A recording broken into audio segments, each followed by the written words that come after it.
another edition of G-Rock Rising, and I'm proud to bring down Ground to Machine. It's a full house today, so we'll go down the line. We have Kirsten, Eddie, Louis, John, and Eddie with us today. That's John. Jose. And Jose. I figured you'd fill in the order of it. So it's Ground to Machine, their latest EP, and today God Ripped Out of the Sky, and we have plenty to talk about because you have lots of dates too coming up that people can go catch you at live, because I know they're going to want to catch you live after you do your songs for us here at G-Rock Rising. But first, want to talk a little bit about the band. You guys have been together, all together in this current lineup, not too long as a band, but lots of musical experience between all of your members. Mm-hmm. So, and I've noticed that aside from your current EP, your most recent, and today God Ripped Out the Sky, there's a definite number of EPs under your belt as a band too. And my biggest question to you, I think, and maybe it might wind up being a good tip for other bands out there who are doing the promotion thing and trying to get their music out there and keeping it as fresh as possible. I know that the recording cycle can be really frustrating for bands that are still out there doing their own promotion because it's a big investment in time and money. So do you find that going the EP route kind of keeps you more on your toes and it's just an easier way to do some songs here and it's a shorter set of songs for you to worry about at a time? I think that aside from money, which also is a good point, a big reason that we've done the EP thing is because we are such a young band. All of our EPs, if you listen to them in succession, just sound completely different, and it's because as a band, and with the change of a member, we just keep evolving.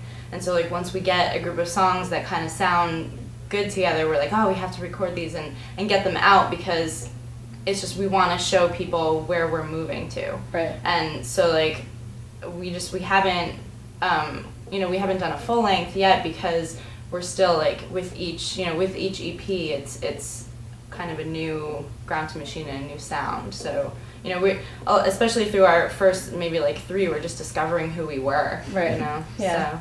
We also get bored. No, I like speak for myself. Yeah. We get bored. Like we listen to the. Ooh, I was gonna curse. We listen to it like. Not as bad, but. I know, like when we record an EP, I go home and I'm like, I listen to it a lot, and then after a while, it's like. Yeah. Not that it's not good, but we just want to move on. Right. But, yeah, we've done like 5 in almost. It's a good cycle. It's what you notice first, I think, when you go through the Ground to Machine discography. But and I think it's something that for people to consider. It kind of sets you apart in a world where people are getting used to the single again because of digital downloads and things, and just the time and what you're talking about with boredom, doing a whole album can be such a process when you could talk about the mixing. And I know bands who've said that, oh my god, we couldn't listen to our own by the time we were done with the album process, then we had to go out and play the songs to try to get people to know them. So I would imagine it just keeps you more creative as a band, and it also keeps your fans kind of wanting more that way. Yeah, totally. Yeah. And we're always kind of writing. We're like always constantly writing. So once we, like she said, get a group of songs together, we like to get them out there as fast as possible. So kind of do it in smaller spurts rather than a big 10-song, full length. That's true. We still haven't even released The Way Shadows Should Move. We should do that soon. I think we Is could that a new put 5 song, songs. That's Yeah, it. It's on End Today, but MySpace only allows you 4 songs. And there's 5. It is on our Snowcap. It's available to purchase, you can but buy it you for can't. 99 cents. Yeah, you can buy it, but and I don't know if you can listen to it through Snowcap. You can 30 seconds. So yeah, it's kind of up there, but you won't just hear it if you go to It's our not as MySpace easy to get page. to.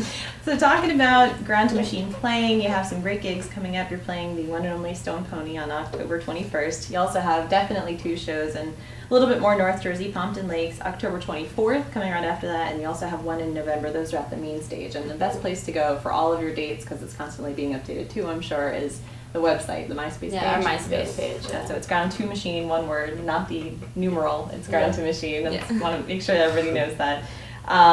Talking about gigs and talking about you constantly evolving as a band, another thing I've noticed in looking at your bio and your background stuff is that you've done quite an undertaking of shows too in your shorter time together. You did a tour from Boston to Kentucky, I think, right? Yeah. And something that stood out to me, aside from the booking process and what doing a tour entails for bands who are out and on the move, is you guys had a fundraising party.